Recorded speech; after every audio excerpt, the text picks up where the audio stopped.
Bisa dong. Renyahnya Rice Krispie, lembutnya krim susu, dan coklat yang... Bab 3548. Orang tua itu sedang sekarat. Nan Wangcheng, rumah sakit pusat. Matahari bersinar melalui jendela koridor dan ke lantai putih. Direktur dan direktur utama rumah sakit sedang berjalan di koridor bersama-sama, dan mereka menuju ke bangsal Tuan Qiu.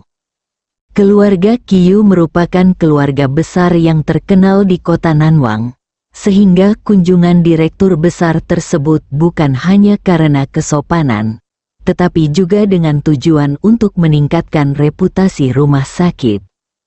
Saat direktur berjalan, dia terus memuji direktur utama atas kemampuan manajemennya dan tingkat medis rumah sakit. Dia memiliki senyuman tersanjung di wajahnya dan nadanya penuh sanjungan. Direktur, Anda lihat betapa profesionalnya tim medis di rumah sakit kami. Kondisi Tuan Qiu telah terkontrol dengan baik.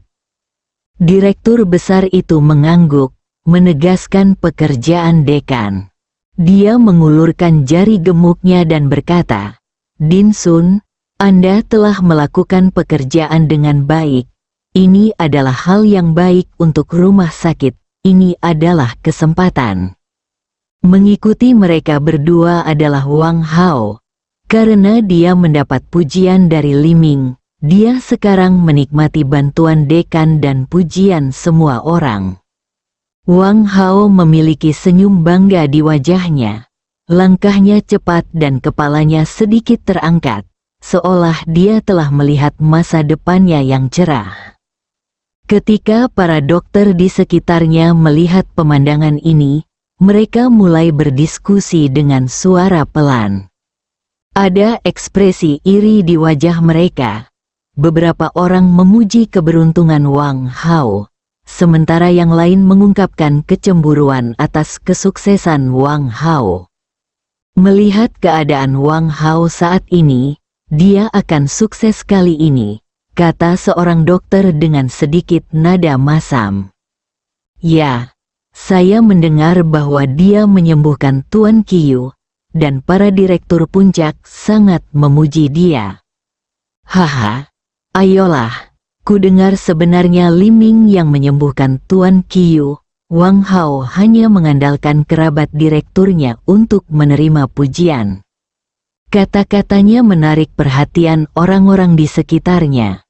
Hal seperti ini biasa terjadi di rumah sakit, tapi Li Ming terlalu jujur. Seorang dokter tua menghela nafas, wajahnya penuh ketidakberdayaan.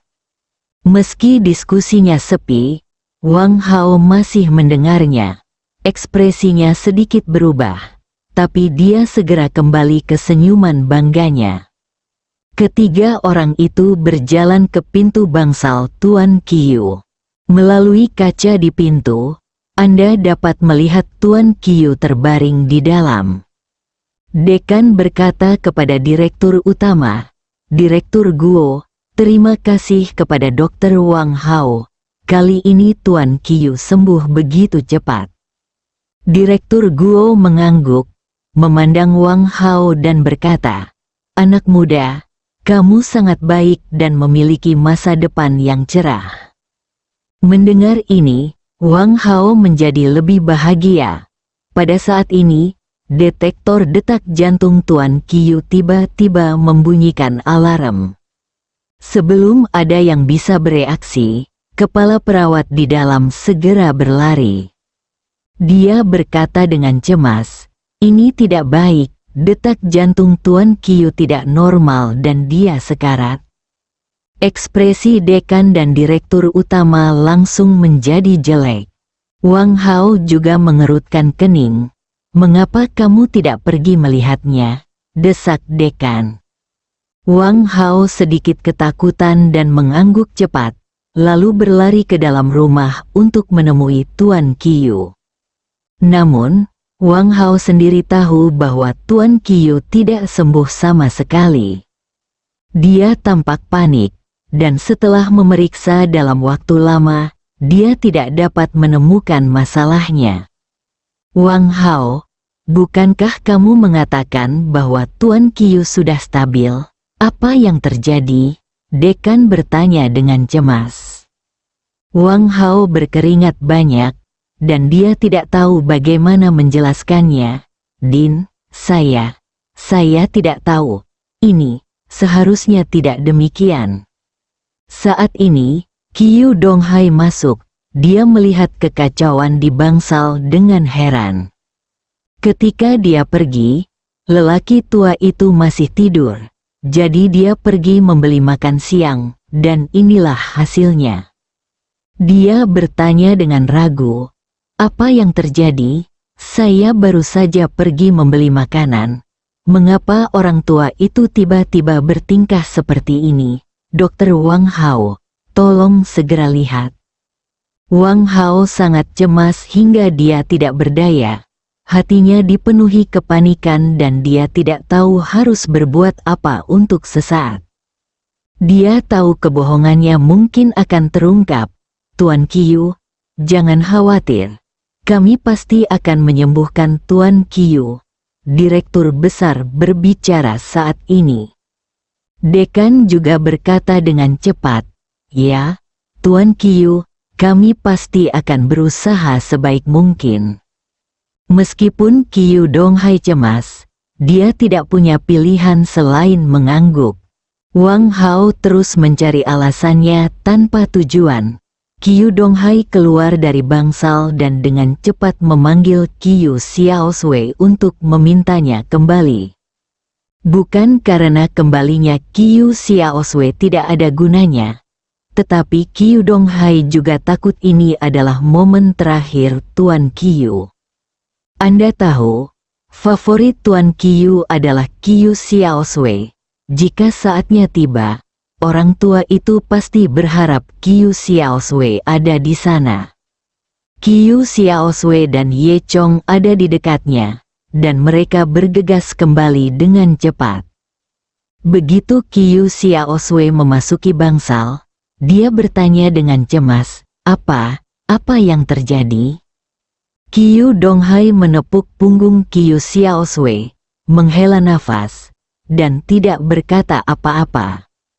"Dokter Wang, Anda harus menyelamatkan kakek saya berhutang budi kepada Anda."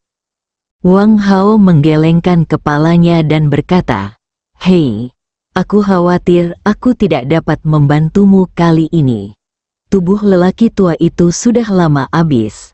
Metodeku sebelumnya, kupikir aku bisa memperpanjang umur lelaki tua itu untuk sementara waktu, tapi saya tidak menyangka itu tetap tidak berhasil." Wang Hao berpura-pura tidak berdaya, seolah-olah Qiu tidak memiliki aturan hukum sama sekali. "Kalau begitu, apakah tidak ada yang bisa kita lakukan?" tanya Qiu Xiaoswei. Wang Hao menggelengkan kepalanya. Tidak ada yang bisa menyembuhkannya. Benar-benar tidak ada yang bisa kita lakukan untuk mengatasi situasi ini. "Hei, Wang Hao lah yang menyembuhkan orang tua itu sebelumnya. Tapi sekarang Wang Hao berkata tidak ada yang bisa dia lakukan. Sepertinya tidak ada yang bisa dia lakukan." Mata Qiu Xiaoswei tiba-tiba memerah. Qiu Donghai juga menghela nafas. Dia juga tahu bahwa rumah sakit tidak dapat disalahkan atas masalah ini. "Kurasa tidak. Saat kita pergi, kondisi lelaki tua itu cukup baik. Bagaimana dia bisa mengatakan bahwa dia tidak akan bisa melakukannya lagi? Apakah dia menggunakan obat yang salah?" Semua orang memandang Ye Chong. Wang Hao tiba-tiba menjadi marah. "Nak, apa yang kamu katakan? Kamu pikir kamu ini siapa? Beraninya kamu berbicara omong kosong di sini?" Dekan dan direktur senior juga memandang Ye Chong. Jika Ye Chong mengatakan ini, bukankah ini akan mendiskreditkan wajah rumah sakit? Wajah keduanya menjadi pucat. Saat ini, sutradara juga datang. Dia adalah paman kedua Wang Hao. Sutradara memiliki mata yang tebal, wajah yang licik, dan mengenakan jas putih. Melihat dekan dan direktur utama, dia pertama-tama tersenyum datar. "Dua pemimpin, Anda di sini. Apakah Anda direktur di sini? Tangani situasi di sini," kata direktur besar itu dengan marah. Baru pada saat itulah direktur menyadari situasinya. Dia segera bertanya pada Wang Hao, "Apa yang terjadi?" Wang Hao berkata dengan jujur, "Direktur, Tuan Qiu tidak dalam keadaan sehat. Kami telah mencoba yang terbaik." Anak ini berbicara omong kosong, mengatakan bahwa kami memberinya obat yang salah. Apakah Anda bercanda? Bukankah ini hanya membuat masalah? Bersambung.